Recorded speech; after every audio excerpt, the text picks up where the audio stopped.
সবাই মুহাম্মাদের দরবারে যাবে। তাদের দেখা দেখি আমিও মুহাম্মাদুর রাসূলুল্লাহর দরবারে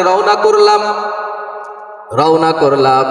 তিনি ওখানে উপস্থিত হয়ে জনগণকে উদ্দেশ্য করে একটা নসিহাত পেশ করলেন। যেই সমস্ত নসিহাতগুলি করলেন, যেই সকল উপদেশগুলি দিলেন, তার মধ্যে একটি উপদেশ হলে আফশুস সালাম। যখন তোমরা একে অপরকে দেখবে তখন দেখার সঙ্গে সঙ্গে সালামের বিনিময় করবে। পড়েন সুবহানাল্লাহ। বিশ্বনবীও তখন জনগণকে উদ্দেশ্য করে বললেন, ইয়া আইয়ুহান নাস, হে লোক সকল, আফশুস সালাম, তোমরা সালামের প্রচলন ঘটাও। ওয়া ইতআমুত তুআম, খাদ্যহীন ক্ষুধার্ত ব্যক্তিকে খাবার দিবে। ওয়াসিলুল আরহাম, আত্মীয়তার সম্পর্ক বন্ধনটাকে মজবুত করবে। সল্লুন নাসু নিয়াম, মানুষ যখন ঘুমিয়ে যাবে, রাতের বেলা যখন ঘুমাইয়া পড়বে, তখন উঠে উঠে তাহাজ্জুদের নামাজের জন্য দাঁড়িয়ে যাবে। পড়েন সুবহানাল্লাহ। যদি এই চারটা কাজ তোমরা করো, ফাদখুলুল জান্নাতা বিসালাম, যদি কোনো ব্যক্তি এই চারটি কাজ করে, ওই ব্যক্তি বিনা দ্বিধায় শান্তির সাথে, আরামের সাথে জান্নাতের মধ্যে প্রবেশ করবে। পড়েন সুবহানাল্লাহ। তাহলে সালাম, এই সালামের ফজিলত কতটুকু? নবী করিম সাল্লাল্লাহু আলাইহি ওয়াসাল্লামের হাদিস থেকে শোনাচ্ছি। আন ইবনে ওমর ইবনুল আস রাদিয়াল্লাহু আনহু قال سمعت رسول الله সাল্লাল্লাহু আলাইহি ওয়াসাল্লাম আইয়ুল ইসলামি খায়র।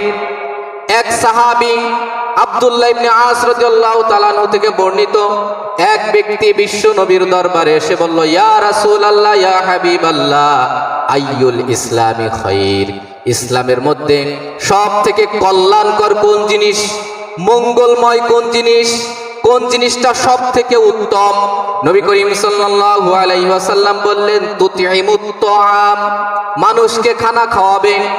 ও তাকরাউস সালাম, এবং মানুষের সাথে যখন দেখা হবে তখন তুমি সালাম বিনিময় করবে। আলা মান আরাফতা ওয়ালাম তুরিফ, তুমি ওই মানুষকে চেনো অথবা না চেনো, ওই ব্যক্তির সাথে তুমি সালাম বিনিময় করবে, কুশল বিনিময় করবে। এই জন্য ইসলাম হলো এমন ধর্ম, একজন মানুষ আরেকজন মানুষের সাথে দেখা হবে, একজন মানুষ আরেকজন মানুষের সাথে সাক্ষাৎ হবে, তার পক্ষ থেকে একটা বাণী হবে, একটা ভাষ্য হবে, তোমার উপর আল্লাহর পক্ষ থেকে সালাম বর্ষিত হোক, শান্তি বর্ষিত হোক। মুমিন মানেই হচ্ছে শান্তিকামী, ঠিক কি না? মুসলিম মানেই শান্তিকামী। একজন মুসলিম আরেকজন মুসলিমের উপর যতগুলি হকের কথা বলা হয়েছে, একজন মুসলমানের আরেকজন মুসলমানের উপর যেইগুলি হকের কথা বলা হয়েছে, তার ভিতরেও একটি হকের কথা বলা হয়েছে, মুমিন মুমিনকে দেখবে, মুসলিম মুসলিমকে দেখবে, দেখার পরে ওই ব্যক্তি সালাম দেবে। পড়েন সুবহানাল্লাহ।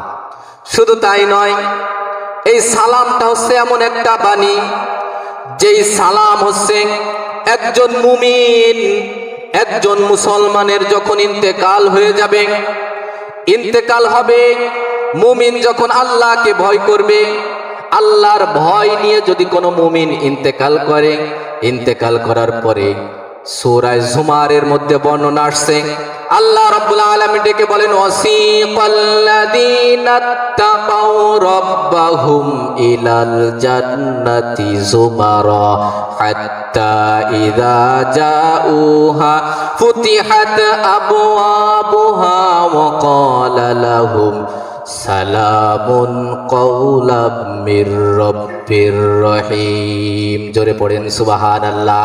একজন মানুষ যখন মুমিনরা কিয়ামতের ময়দানে জান্নাতি হয়ে যাবে, ওয়াসিকাল্লাযীনা তাকাউ রাব্বাহুম, যখন তারা রবের ভয়কে অন্তরে ধারণ করে ইন্তেকাল করবে, রব্বাকুম, যখন রবের ভয়কে অন্তরে ধারণ করে ইন্তেকাল করবে, তখন তাদের অভ্যর্থনা দেওয়ার জন্য জান্নাতের মধ্যে জান্নাতের যেই দারোয়ান থাকবে, ওই দারোয়ান তাকে ডেকে ডেকে বলবে, সালামুন আলাইকুম তিবতুম ফাদখুলুহা খালিদিন। জোরে পড়েন সুবহানাল্লাহ।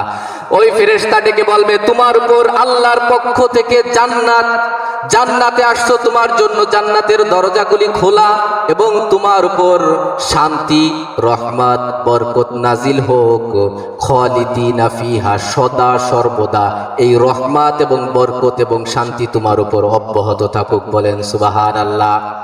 শুধু তাই নয়, এটা ছিল ফেরেশতাদের পক্ষ থেকে অভিবাদন। কিন্তু একজন মুমিন যখন সে জান্নাতে চলে যাবে, আল্লাহর পক্ষ থেকেও তাকে ডেকে বলা হবে। সূরাতুল ইয়াসিনের মধ্যে আল্লাহ তাআলা বলেন, সালামুন কাওলাম মির রাব্বির রহিম। আল্লাহর পক্ষ থেকে তার জন্য বলা হবে, তোমার জন্য সালাম এবং শান্তি বর্ষিত হোক। পড়েন সুবহানাল্লাহ। তাহলে বোঝা যায় এই সালামের গুরুত্ব।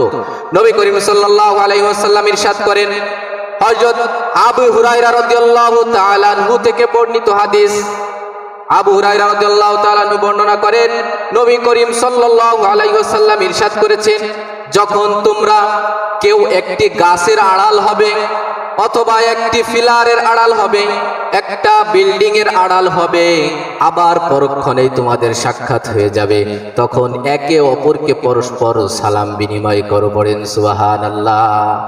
এই যে সালাম, আমরা সালাম মোটে দিতেই চাই না। সালামের গুরুত্ব কোরআন হাদিস আল্লাহর পক্ষ থেকে। দেখেন যতজন নবী